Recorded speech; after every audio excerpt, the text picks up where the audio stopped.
खालिद बिन वलीद जब किले का मुहासरा कर चुके हैं, ईसाई पादरी ने अपने सारे साथियों से कहा, हम इनको 3 दिन का टाइम देते हैं कि हम इनको सुलह करने की बात करेंगे, लेकिन मेरी एक शर्त होगी, ये अपने नौजवान साथियों को लेकर बाजार से गुजरते हुए आ जाए, अगर सही सलामत इनके सारे फौजी आ गए हम किले की चाबियां दे देंगे। सारे ईसाइयों ने पूछा, क्या करना क्या चाहते हो? उस पादरी ने कहा, मुल्क की मशहूर खूबसूरत लड़कियों को और जरो जवाहरात को मैं रास्ते पर बिछा दूंगा, नंगी लड़कियों को खड़ा कर रखूंगा, जब खालिद बिन वलीद की फौज यहाँ से गुजरेगी, नौजवान है, नफ्स भड़कता है, और इस तरह से एक नौजवान को खरीदने के लिए 2 ही चीजें होती हैं, एक औरत है, दूसरी दौलत है, और नौजवान इसमें फिसल जाता है। मैं जानता हूं कि जब ये दोनों चीजें सजा कर रख दी जाएं, खालिद बिन वलीद के ये लश्करी टूट पड़ेंगे औरतों पर और दौलत पर, हम आसानी से इन पर काबिज हो जाएंगे। सबने वाह वाह किया, तालियां बजाई, और पादरी आकर खालिद बिन वलीद से कहता है, हम आपसे लड़ना नहीं चाहते, हम आपसे मुकाबला नहीं करना चाहते, आप 3 दिन के बाद अपने लश्करियों को लेकर इस बाजार से गुजरते हुए आ जाइए, सही सलामत अगर आप पहुंच गए तो किले की चाबियां आपके हवाले कर दूंगा। तवज्जो, खालिद बिन वलीद ने कहा, मंजूर है, ये शर्त मैं इत्तेफाक करता हूं। वापस आया, अपने साथियों से कहा, जंग नहीं करनी है, लेकिन एक ही शर्त उन्होंने रखा है, 3 दिन के बाद इस बाजार से गुजर कर हमें जाना है, लेकिन कोई ना कोई हरबा तो होगा, कोई ना कोई साजिश तो होगी, हर चीज के लिए तैयार रहना। खालिद बिन वलीद अपने उन नौजवान लश्करियों से कह रहे थे, ऐ नौजवानों, तवज्जो से सुनना इस बात को, आज भी दुनिया ये सारे हरबों पर अमल कर रही है हमारे साथ, हमारे नौजवानों के साथ। खालिद बिन वलीद के 3 दिन गुजर गए, ईसाइयों ने अपनी तैयारियां खूब कर ली, बाजार में ओरियां लिबास में, आधे लिबास में नंगी लड़कियों को खड़ा किया, सरो जवाहरात दौलत के अंबार बिछा दिए। जब खालिद बिन वलीद के सिपाही मैदान में गुजरते हुए उस बाजार में आते हैं, पहला कदम रखा था, नजरें पड़ गई, खालिद बिन वलीद रुक गए, पलट गए, अपने लश्करियों से कहा, वही आज मैं तुमसे कह रहा हूं, उन्होंने कहा था, ऐ नौजवानों, ऐ रसूलुल्लाह के शहदाइयों, तुम्हारी इम्तिहान का दिन है, आज तुम्हारे इम्तिहान का दिन है, अगर तुम्हारा कदम फिसल गया सुबह क़यामत तक तुम पर लानतों की फटकार होगी, और अगर जमा रहा सुबह क़यामत तक अल्लाह की रहमत के फूल बरसाए जाएंगे। नौजवानों ने पूछा, करना क्या है हमें, आज कौन से इम्तिहान में कामयाब होने का तरीका क्या है इस इम्तिहान में? खालिद बिन वलीद ने कहा, कुछ न करना, बस अपने रसूल की सुन्नत पर अमल करना। कहा, हम तो करते हैं, यहाँ क्या करना है? खालिद बिन वलीद कहते हैं, मैंने मेरे मुस्तफा करीम को देखा है, जब रसूलुल्लाह मदीने के बाजार से गुजरते थे अपनी नजरें नीची करके जाते थे,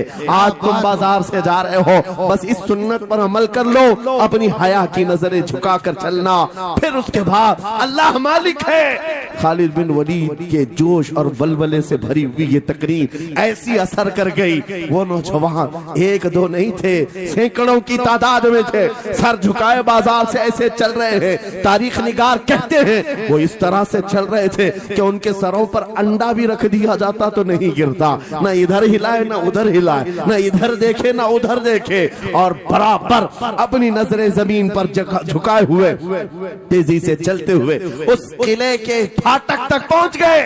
वहां वो पादरी इंतजार में थे, भटक गए होंगे, औरतों से लिपट गए होंगे, दौलत जमा कर रहे होंगे, मगर ये दीवाने ठुकराते हुए हर दौलत और उरियानियत को उस किले के फाटक तक पहुंच गए।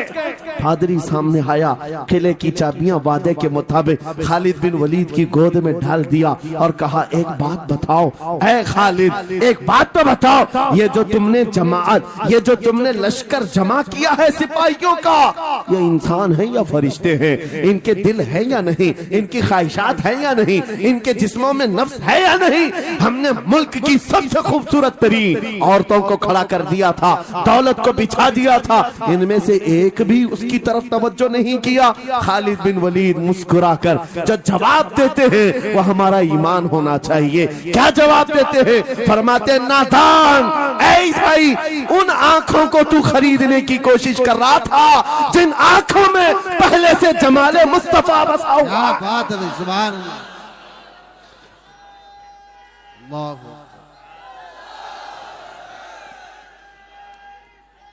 या रसूल।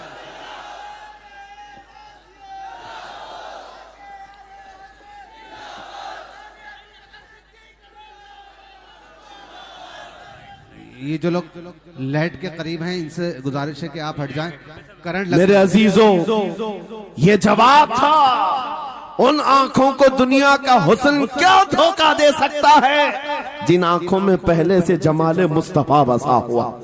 और तारीख ने बार बार ये गुमराह करने की कोशिशें की, एक बार नहीं, दो बार नहीं। कलयुबी में एक हिकायत है, हजरत शहाबुद्दीन कलयुबी ने लिखा है, 3 भाई एक ईसाई बादशाह की कैद में आ गए थे। तीनों सगे भाई थे और जवान भी थे। जवान ज्यादा है इसलिए खिताब कर रहा हूं, इसका मतलब ये नहीं है कि बूढ़ों के लिए कोई नसीहतें नहीं। इंसान है, नफ्स है, तो सबके लिए, सबके लिए। 3 जवान कैद में आ गए। बादशाह ने उनको ऑफर दिया कि मेरे दीन में आ जाओ, मैं सिपाही बना लूंगा, वजीर बना लूंगा। मगर वो रसूलुल्लाह के गुलाम थे, मेरे आका के शहदाई थे।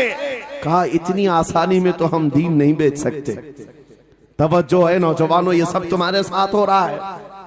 दौलत तुम्हें दिखाकर, हुस्न तुम्हें दिखाकर अगर दुनिया खरीद सकती है तो लानत है ऐसे तुम्हारी जिंदगी पर। चुप है। फिर वो कैसा ईमान वाला है, कैसा मुसलमान है जिसने अपने नबी की मोहब्बत को हल्की चीज में बेच दिया। उसका कोई ताल्लुक नहीं है। अला ला ईमान अलिमल्ला मोहब्बत अला। आला हजरत ने लिखा है उसका ईमान ही नहीं जिसके दिल में मेरे आका की मोहब्बत नहीं। क्या बात है। अगर मोहब्बत है तो सौदा नहीं करोगे। 3 भाई एक बादशाह की कैद में आ गए और उनको ऑफर दिया गया, दीन बदल लो, हमारे दीन में आ जाओ, छोड़ देंगे। सख्त थे, जमे हुए थे, डटे हुए थे। कहा नहीं। कहा जल्लाद को बुलाओ, कोड़े मारो। कहा तैयार हैं हम। इतना नहीं, बादशाह इतने गुस्से में था, जल्लाद को बुलाया और कहा एक कढ़ाई लाओ, तेल डालो और खौलाओ। तेल डाल करके खौलाया गया।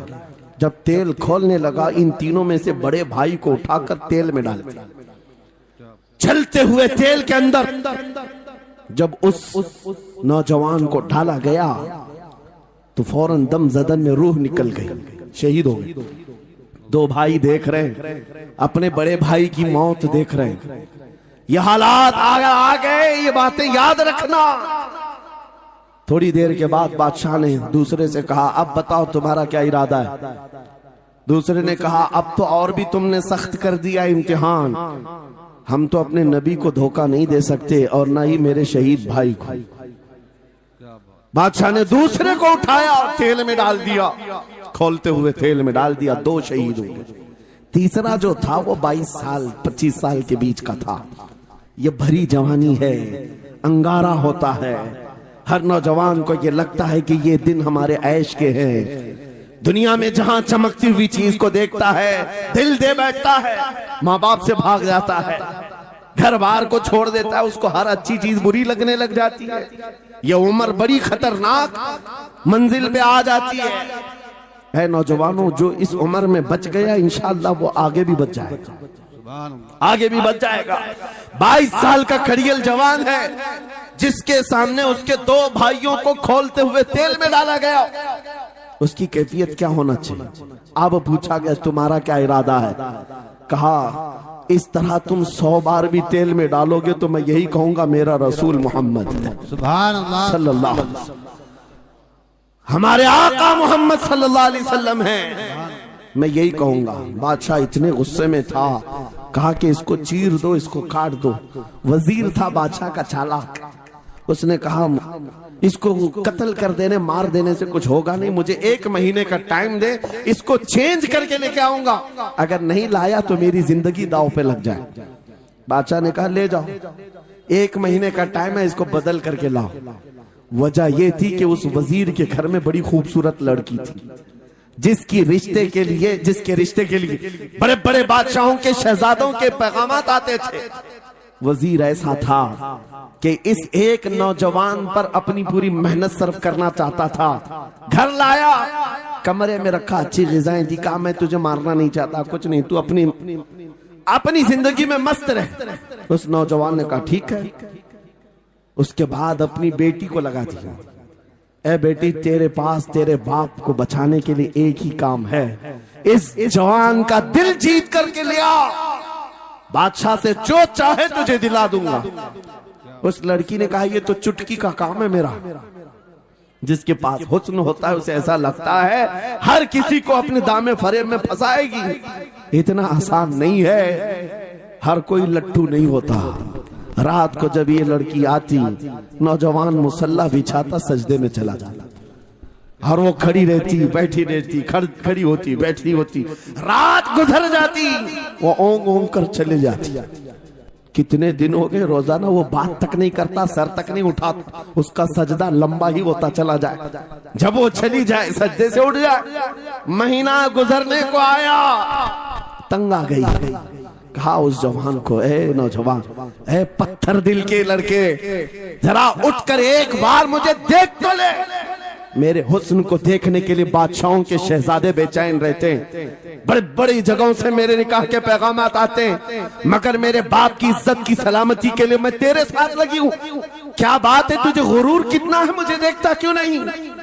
नौजवान ने सर उठाए बगैर कहा, बस तू अपने मकसद में कामयाब नहीं हो सकती, वापस चली जा, इसलिए कि इन आंखों में एक ही हुस्न बस रहा है, वो आमिना के लाल का हुस्न है। क्या बात है भाई, नारे तकबीर। बस वो एक हुस्न बसा हुआ है बहुत और उस हुस्न को धोखा नहीं दिया जा सकता। सुभान अल्लाह। वो खातून के दिल में, उस लड़की के दिल में ऐसी हैबत तारी हो गई, ऐसी हैबत तारी हो गई, कपकपाने लग गई और खड़ी होकर कहने लगी, मैं दिल से गवाही देती हूँ कि तू भी सच्चा है, तेरा दीन भी सच्चा। सुभान अल्लाह, सुभान अल्लाह। उठ जा, मुझे आजाद कर इस तमाम वाहियात जिंदगी से, मैं तेरे साथ आने को तैयार हूँ, तेरे दीन में भी और तेरे निकाह में भी। नौजवान खड़ा हुआ, कहा कि ये ईमान लाई हुई है। उस खातून ने कहा, मैं तेरी बेड़ियां खोलती हूँ, मैं यहाँ से जाने का रास्ता फराहम करती हूँ। दुनिया जिसको फंसाने के चक्कर में थी, अक्सर ये देखा गया है वो खुद अपनी गर्दन मुस्तफा के कदमों में देने को तैयार। क्या बात है। शर्त इतनी है कि मोहम्मद से वफा तूने, तो हम तेरे हैं, ये जहां चीज है कि अल्लाह हो कलम तेरे हैं। सुभान अल्लाह। सब तुम्हारा हो सकता है, सब तुम्हारा होगा, बस। जिंदाबाद, मरहबा। मेरे अजीजों, अब सुनो आगे की बात। कलियुगी फरमाते हैं, इन जवानों की हिकायत क्यों सुना रहा हूं, ये आने वाले हालात, आने वाले हालात हैं। कहते हैं रात की तन्हाई में उस खातून ने उस नौजवान की बेड़ियां खोल दी, हुजरे का दरवाजा खोल दिया और उसको लेकर के निकल गई। कहा रास्ता मैं बताती हूँ, सल्तनत की सरहदें मैं उबूर कराती हूँ, फिर तेरी मर्जी, अगर मुझे साथ रखना है तो ले चल अपने दयार में, या फिर छोड़ना है तो छोड़ दे। उस नौजवान ने कहा कि ठीक है साथ चलो। रात के वक्त ये दोनों तन्हा साथ चल रहे थे। ये भागे हुए लोग नहीं है, ये ईमान पर इस्तिकामत वाले लोग, सुभान, ये हुस्न पर फिदा होने वाले लोग नहीं। रात के वक्त जब चल रहे थे, आधी रात गुजरी हुई थी, अचानक घोड़ों के दौड़ने की आवाज आई। बहुत अहम बात कर रहा हूं, घोड़ों के टाप की आवाजें आने लग गई। अब ये दोनों डर करके एक दरख्त के पीछे छुप गए। उन्हें लगा बादशाह को खबर हो गई, बादशाह ने हमें पकड़वाने के लिए पूरी फौज भेज दी है। वजीर को भी पता चल गया होगा। ये डरे सहमे हुए दरख्त के पीछे छुपे हुए थे कि अब क्या होगा इसके बाद। घोड़ों के दौड़ने की आवाज कम होती गई, कम होती गई, और इनके दरख्त के आगे आकर सारे घोड़ों की आवाज रुक गई, सब रुक गए। और ये दरख्त के बाहर सर नहीं निकाल रहे थे। बाहर आई हुई जमात ने इनका नाम लेकर पुकारा, फला बिन फला बाहर आ जाओ। ये नौजवान कहता है जब मैं बाहर आकर देखा, ये बादशाह की फौज नहीं थी, इसके दोनों शहीद भाई पूरी जमात के साथ घोड़ों पर सवार हैं। सुभान अल्लाह। जिनको बादशाह ने खोलते हुए तेल में डाला था, वो घोड़ों पर सवार आ रहे हैं। नौजवान देख करके हक्का बक्का रह गया। पूछा भाईजान आप कैसे आए, आप कैसे आए? उन दोनों भाइयों ने कहा, ऐ हमारे नन्हे भाई, क्या तुझे पता नहीं अल्लाह ने फरमाया वला तक़ूलू लिमन युक़तलु फी सबीलिल्लाहि अमवात बल अहयाउ वलाकिन ला तशऊरून। जो अल्लाह की राह में मारे जाएं उन्हें मुर्दा मत कहो, वो जिंदा है, तुम्हें उसका शऊर नहीं। ये सिर्फ तू हमें देख रहा है, पहचान रहा है। तुझे पता है ये जो जमात हमारे साथ आई है आम लोगों की नहीं, ये बदर खंदक के सहाबा की जमात है। सुभान अल्लाह, सुभान अल्लाह, बहुत अच्छा या रसूल मरहबा। अल्लाह, बात सिर्फ इतनी है, बात सिर्फ इतनी है, अगर तुम अल्लाह के सच्चे बंदे बन जाओ, हुजूर के वफादार बन जाओ, पूरी दुनिया तुम्हारे लिए घुमा दी जाए, हालात तुम्हारे लिए बदल दिए जाएंगे। थोड़े दिनों की बात है, इसीलिए इकबाल ने कहा था, सच्ची बात है नौजवानों, मेरा पैगाम ये है, अगर सुनना है तो सिर्फ इतना है, कुफ्र दम तोड़ देगा टूटी हुई शमशीर के साथ, कुफ्र दम तोड़ देगा टूटी हुई शमशीर के साथ। घर तुम निकल आ जाओ एक बार नारे तकबीर के साथ। नारे तकबीर, नारे रिसालत, नारे गौसियत, लब्बैक या रसूल अल्लाह, लब्बैक या रसूल अल्लाह, नारे तकबीर। अब बात ये सुनकर के चलो, दो मिसालें मैंने तुम्हारे सामने रखी, एक सैयदना खालिद बिन वलीद की, एक ये तीन नौजवान भाइयों की।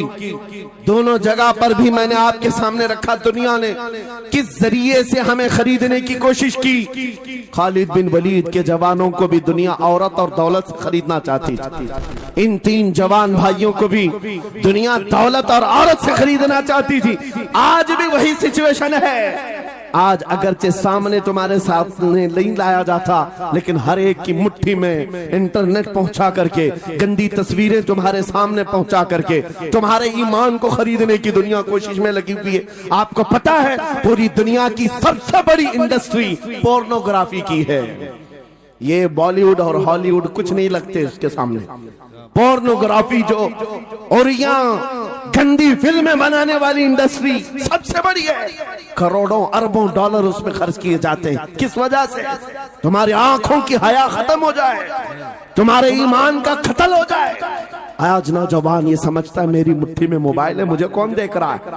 ये घर के अंदर तारीकी में बैठ करके अपनी आंखों का सौदा कर रहा है। इन और यहाँ तस्वीरों को तुम अपनी उंगलियों के पोर से हिला हिला करके देख रहे हो। एक बात याद रखना, हो सकता है तुम्हारी माँ से पोशीदा है, तुम्हारे बाप से छुपी हुई हरकत है, तुम्हारे भाई और दोस्तों से छुपी हुई हरकत है। कुरान कहता है यअलमु खाइनतल अयुनि वमा तुख्फी सुदूर, वो अल्लाह है जो तुम्हारी आंखों की खयानत को देख रहा है, तुम्हारे दिलों में छुपे हुए हालात को भी वो जानता है। इसलिए याद रखना, आज हमारी की हुई हरकतों के लिए मेरा मौला फरमाता है फमन यअमल मिस्काल ज़र्रतिन खैरन यरा वमन यअमल मिस्काल ज़र्रतिन शर्रन यरा। जो एक राई के दाने के बराबर भी नेकी करेगा, कयामत में दिन वो भी दिखाया जाएगा, और एक राई के दाने के बराबर बुराई करेगा वो भी दिखाया जाएगा। लुकमान हकीम ने अपने बेटे को यह नसीहत की थी, या बुनैया इन्नहा इन तकु मिस्काल हब्बतिन मिन खरदलिन फतकुन फी सखरतिन औ फी समावात औ फिल अर्द याति बिहा अल्लाह। लुकमान हकीम उनका नाम है जिनका जिक्र कुरान में आया है।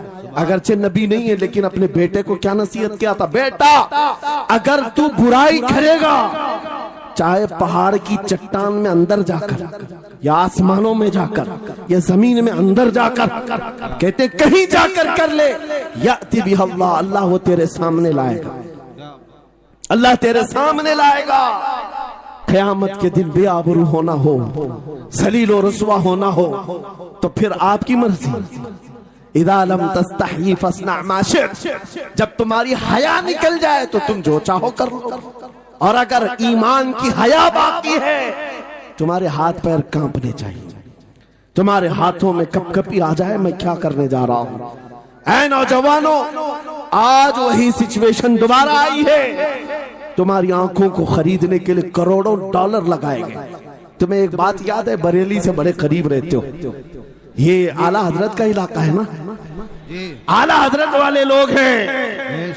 मेरे आला हजरत ने 100 साल पहले कहा था, आंख से काजल साफ चुरा ले, क्या? या वो चोर बला के है, तेरी गठरी ताकी है और तूने नींद निकाली है।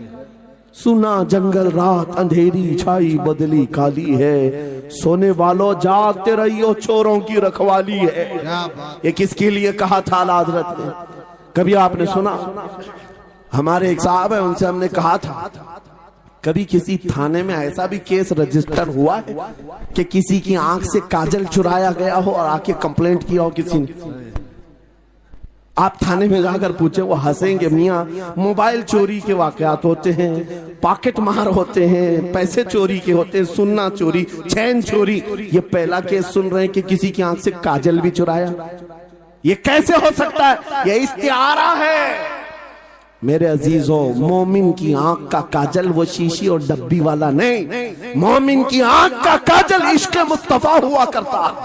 क्या बात, मोहब्बत मुस्तफा है। और ये छीनने के लिए बड़े बड़े चोर बैठे हुए हैं। तुम्हारी आंखों की हया खत्म हो गई तो तुम जो चाहे करने लग जाओ। तुम्हारी आंखें अगर भटक गई, इसीलिए मेरे आका ने फरमाया अन्नज़रतु सहमुम मिन सिहामिश शैतान, नजर शैतान के तीरों में से एक तीर है। ये नजरें ही धोखा खाती हैं। फिर ये जो बेहयाई आज आम है, यहां तक कि ये जिस्म फरोशी पर ले आती है, औरत को उसके नंगेपन तक लाती है और मर्द को उसकी बर्बादी पर लाती है नजरें। इसीलिए दवा बताऊं अपनी नजरों को बचाने का? दवा चाहते हो? उसी आला हजरत के शहजादे ने दिया था, मुफ्ती आजम हिंद ने दिया था। दुआ करो बारगाह रब्बुल आलमीन में कुछ ऐसा कर दे मेरे किरदिगार आंखों में, कुछ ऐसा कर दे मेरे किरदिगार आंखों में, हमेशा नक्श रहे रूए यार आंखों में। उन्हें न देखा तो किस काम की है ये आंखें कि देखने की है सारी बहार आंखों में। ऐ नौजवानों, तुमने अभी तक जमाले मुस्तफा को शायद सुना नहीं होगा, या तुम्हें देखने की वो तमन्ना आई नहीं होगी जो होना चाहिए। जिस दिन ये तमन्ना आ जाए, हर हुस्न फीका लगने लग जाए, हर खूबसूरती हेच लगने लग जाए, दुनिया की चकाचौंध पर तुम्हारा दिल कभी नहीं जाएगा।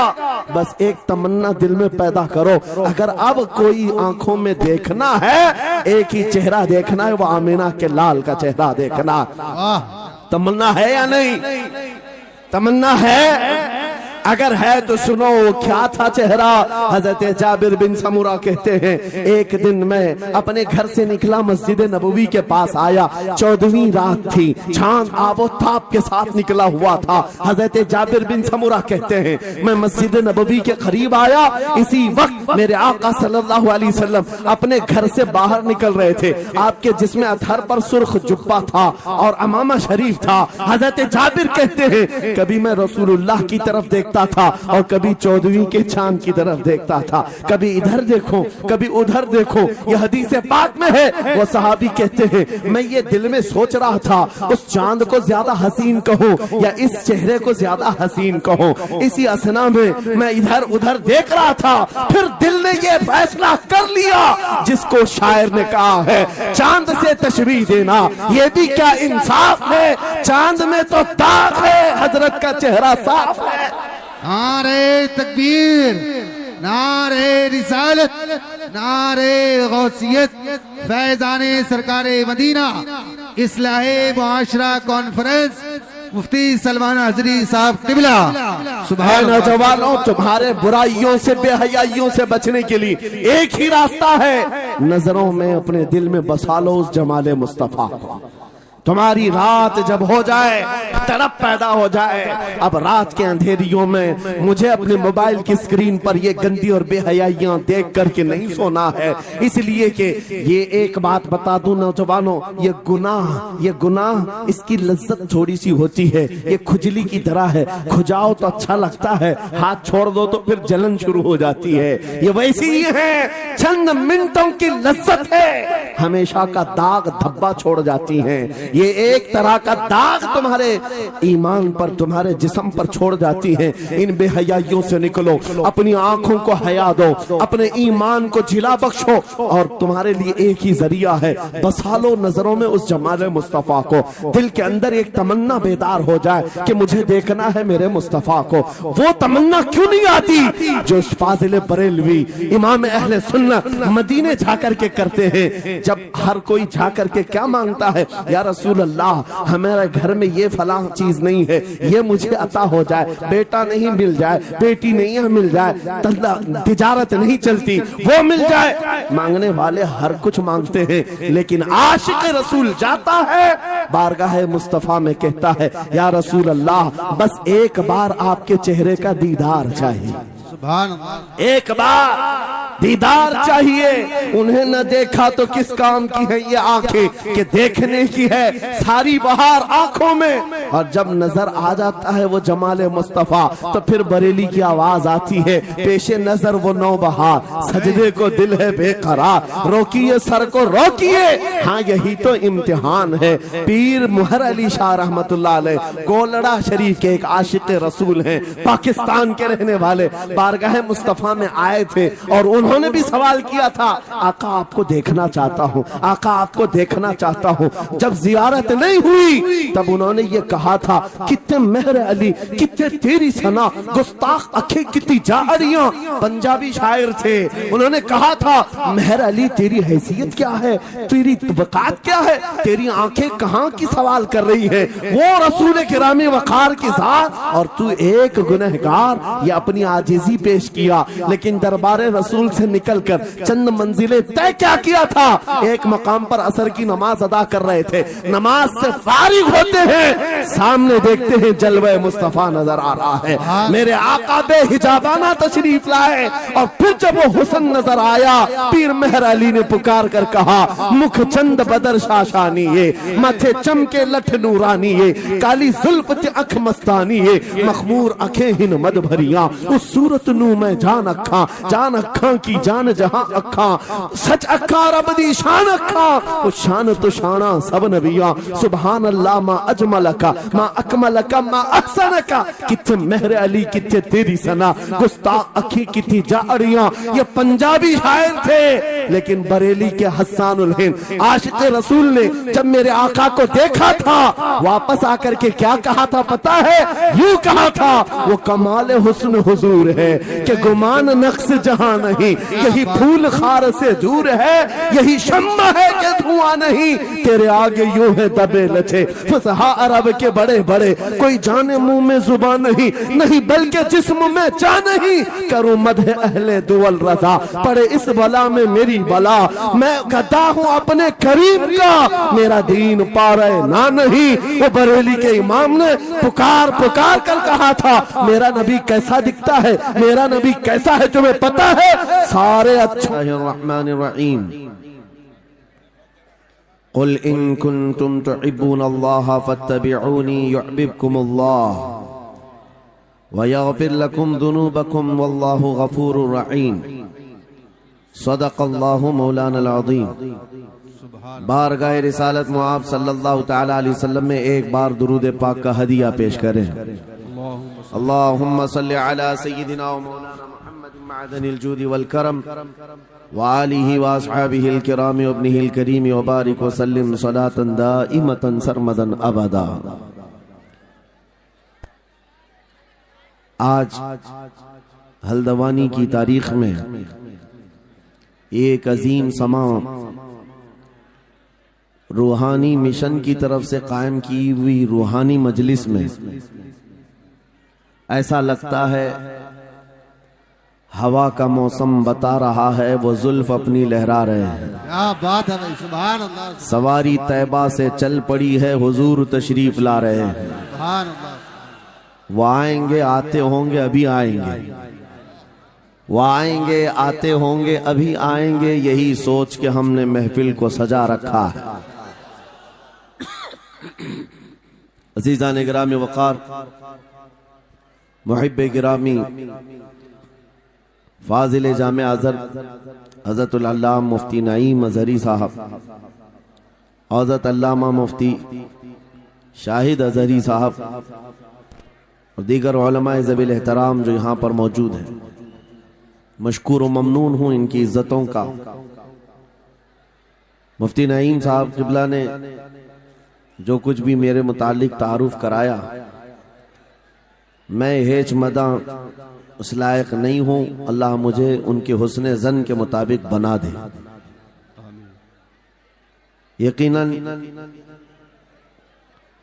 वो मेरी सोहबत नहीं बल्कि मैं उनकी सोहबत हासिल किया और माशाअल्लाह ये वो उलमा हैं जो अपने दौरे तालिब इल्मी में भी अपनी सलाहियतों और अपनी अखलाक की बुलंदियों की एक छाप छोड़ते हैं।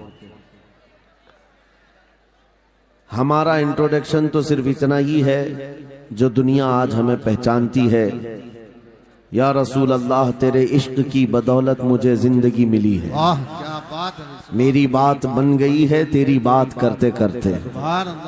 है जो जिंदगानी बाकी ये इरादा कर लिया है, तेरे मुनकिरों से आका मैं मरूंगा लड़ते लड़ते। क्या बात है। बड़ी अजीब बात है। मैं आप हजरात के दरमियान यहाँ आया, इलाके की जोग्राफियत मालूम करना मेरी आदत रहती है। इत्तेफाकी बात है, मौलाना शाहिद साहब अज़हरी ने ये मुझे बताया कि ये चौक भी मुजाहिद चौक कहलाता है सुभान अल्लाह। और यकीनन यहाँ मुजाहिदीन को होना भी चाहिए। और शायद 17 नंबर भी है कुछ, जो हमारे बद्र की तारीख भी है। क्या बात है, सुभान अल्लाह।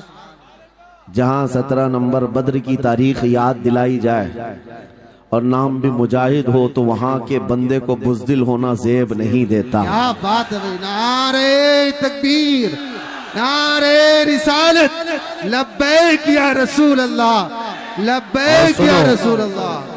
ऐ सुन्नी नौजवानों, आपके इस जलसे पाक में आने से कबल डॉक्टर समी साहब ने मुझे ये हालात भी सुनाए और बता रहे थे कि यहाँ किस तरह की वाहियात और खुराफात भी चल रही हैं। लेकिन साथ में एक अफसोसनाक खबर ये भी मिली कि एक इतना बड़ा गंजान आबाद इलाका जिस पर जालिमों की बुरी नजर लगी हुई है और वो तुम्हारे घरों से तुम्हें बेघर करने की कोशिश में लगे हुए हैं। एक बात याद रखो, मैं आज के इस मिंबर से उन्हें पैगाम दे करके जाता हूँ, तुम क्या तुम्हारे बाप दादाओं ने भी उखाड़ने की कोशिशें की हैं। क्या बात। और सिर्फ ये एक खित्ता नहीं है, एक खित्ता नहीं है, इन कीड़ों की तो कोई हैसियत नहीं। इनका बाप इजराइल मिलकर गज्जा को कुछ नहीं कर सका। कत्ल करने का मतलब फना करना नहीं होता।